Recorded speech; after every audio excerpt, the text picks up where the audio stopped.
The upcoming episode of Mystery at Blind Frog Ranch, titled Underwater Kingdom, promises to take viewers on an exciting adventure. The episode will air on Discovery and features the team exploring a hidden cave entrance located beneath a lake. This intriguing discovery could lead them into the mysterious keyhole chamber, a place that has captured their interest for some time. Chad, a key member of the team, has been training in Florida with experienced cave divers. This preparation is crucial as he gears up to navigate a complex maze of flooded tunnels. The skills he has learned will be put to the test as he ventures into the underwater world, facing challenges that come with diving in such environments. As Chad dives deeper into the tunnels, he is expected to make a significant discovery that could shed light on the secrets of Blind Frog Ranch. The team is hopeful that this exploration will bring them closer to uncovering the mysteries that have long surrounded the area. With each twist and turn, the tension builds, and the excitement of what lies ahead keeps everyone on edge. Underwater Kingdom promises to be a thrilling episode filled with adventure, discovery, and the unknown. Fans of the show can look forward to seeing how Chad's training pays off and what revelations await the team in the depths of the lake. This episode is sure to be a highlight in the series, showcasing the challenges and wonders of underwater exploration.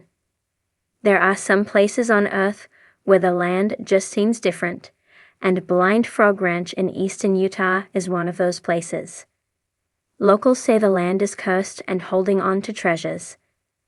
Landowner Dwayne Olina is determined to find what is hidden in the 7 underground caves on the 160-acre ranch. Dwayne has sunk everything he has into hunting for what he believes is a vast fortune of gold on his property. However, as he gets closer to finding the treasure, the land seems to hold on tighter, stopping him in his tracks.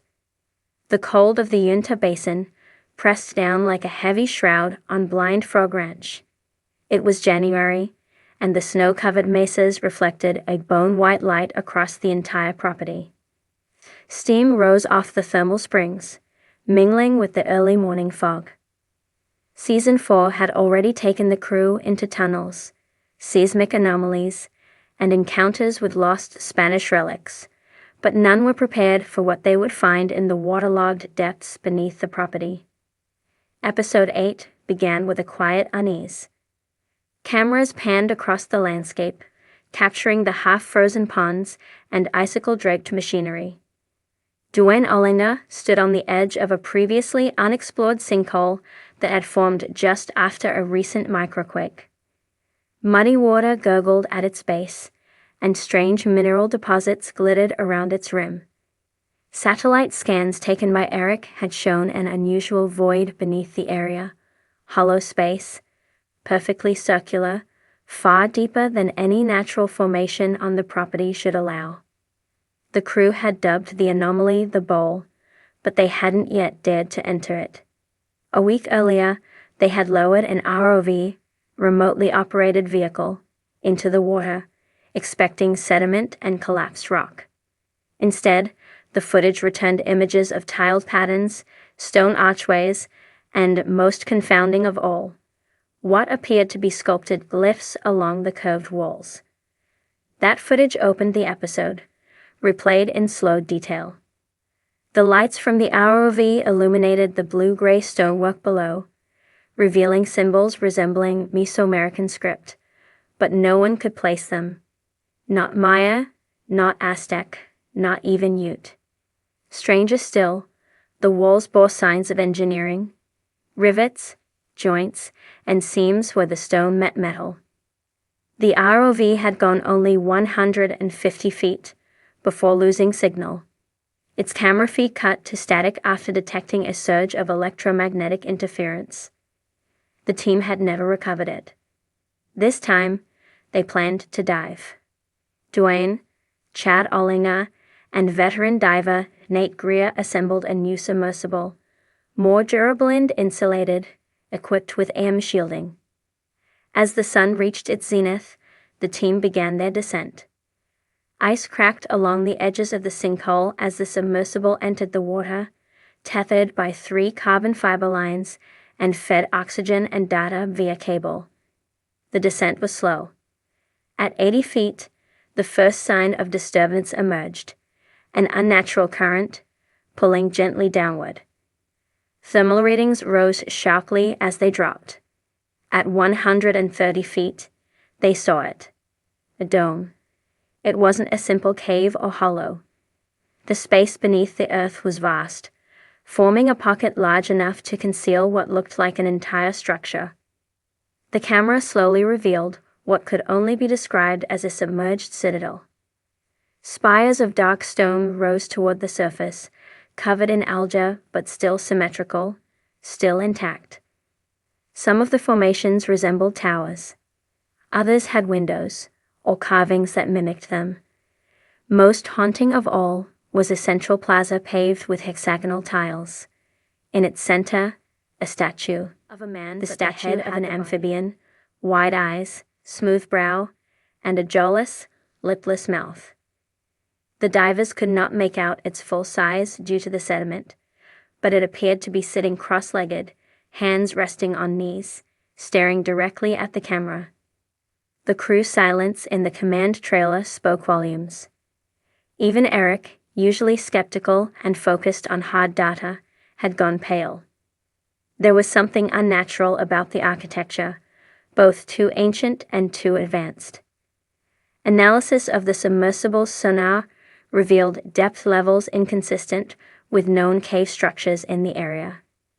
The stone readings suggested materials not native to Utah, some not found anywhere on Earth's surface. As the team brought the submersible closer, the electromagnetic readings spiked again. Lights flickered, and the camera began to distort. Just before the video feed cut out entirely, the camera passed over a basin carved into the ground, its contents glowing with an eerie blue bioluminescence. A magnetic pulse surged through the tether and fried the submersible's internal systems. The feed died. The lights on the command station blinked once, twice, then went dark. The screen faded to black. Commercial break. When the show returned, the team scrambled to retrieve the submersible. They expected resistance, possibly entanglement, but the device came back unscathed, aside from its electronic core. Its outer casing was cold but dry. Completely dry, as if it had never been underwater. That detail froze the room. Duane examined the casing himself. No moisture. No corrosion. Salt crystals formed along the edges, yet the lake it had entered was freshwater. A geologist named Dr. Langston, flown in for the investigation, examined the recovered samples and declared the impossible. The blue glowing sediment contained high traces of europium and thorium, rare earth elements used in advanced electronics and nuclear material. Their presence in such concentrations pointed to either a lab-grade origin or something far older and entirely unknown. Later that day, Chad discovered something else. Reviewing earlier LIDAR scans of the underground chamber, he overlaid them with historical records of ancient Puebloan migration paths. A chilling alignment emerged. The city beneath Blind Frog Ranch aligned precisely with known ley lines, Earth energy paths believed by some to be mystical highways of power. The largest ley intersection point sat directly beneath the statue's feet.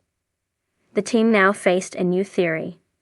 This underwater kingdom might have been built over, or even as part of, an ancient power grid. Possibly a remnant of a lost civilization predating known history. One that was still active installed at the edge of the shaft began malfunctioning in sequence, one by one. At 3:17 a.m., motion sensors triggered.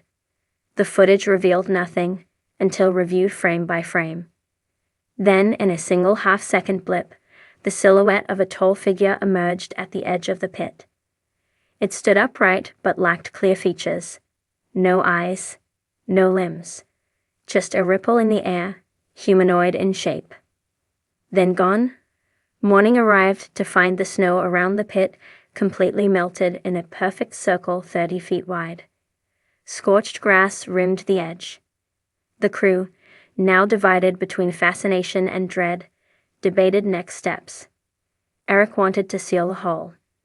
Dwayne was not ready to stop. He argued that they had stumbled onto the greatest discovery in North American history, possibly world history. But as they argued, a tremor shook the ground. This wasn't a natural earthquake. It came with sound. A low, harmonic tone, unlike anything heard before, emanated from the sinkhole. Instruments recorded its frequency at 19.8 Hz, just on the edge of human hearing. The same frequency known to trigger anxiety, hallucinations, and a sense of dread. Animals fled the property. The team felt it in their bones. The episode ended with the crew gathered outside the research tent watching the sinkhole in silence. The water now glowed faintly in the night, pulses of light rising from the depths like a heartbeat. Then, for the first time, a